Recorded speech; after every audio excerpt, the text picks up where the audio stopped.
Assalamualaikum warahmatullahi wabarakatuh. Perkenalkan, nama saya Amanda Junika Abdul Nasution. NPM saya 23511090. Saya dari Manajemen 3B Sore, mata kuliah Studi Kelayakan Bisnis. Baik, di bab 3 ini saya akan menjelaskan tentang langkah-langkah studi kelayakan bisnis. Tahapan studi kelayakan bisnis, pendekatan ilmiah dan sistematis dari penemuan ide hingga pelaksanaan bisnis. Studi kelayakan bisnis adalah analisis untuk menilai kelayakan ide bisnis dari berbagai aspek seperti finansial, pasar, teknis, hukum, dan sosial. Tujuannya meminimalkan resiko kegagalan. Studi ini merupakan landasan fundamental memastikan konsep bisnis memiliki potensi sukses dan berkelanjutan melalui serangkaian analisis yang matang. Yang pertama, penemuan ide, mengidentifikasi peluang bisnis, potensi, dan inovatif. Yang kedua, penantian mendalam, mengumpulkan data pasar, teknis, finansial, dan regulasi.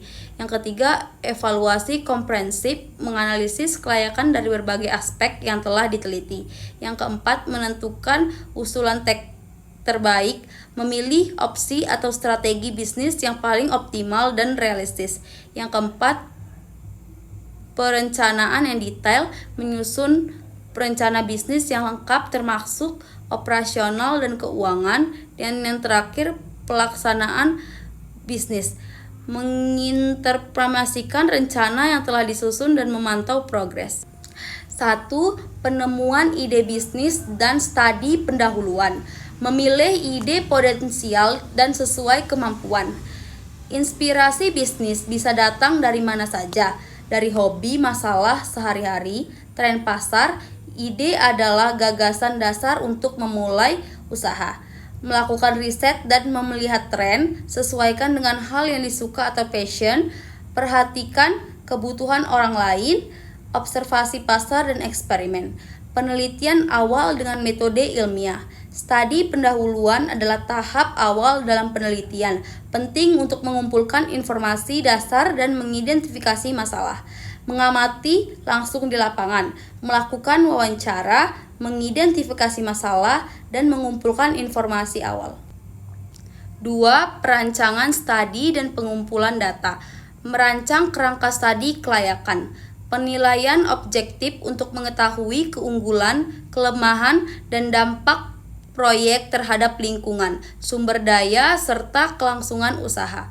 Meliputi berbagai aspek penting seperti teknis dan lingkungan, sosial dan budaya, ekonomi dan finansial, dan kelembagaan.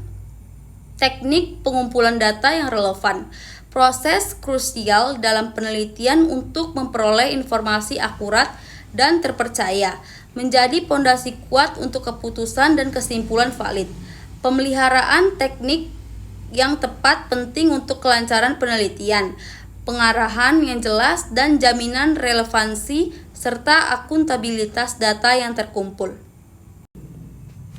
3. Analisis dan interpretasi data. Metode analisis data. Ini melibatkan berbagai teknik dan metodologi untuk menginterpretasikan data dari berbagai sumber dalam format yang berbeda. Interpretasi hasil untuk pengambilan keputusan.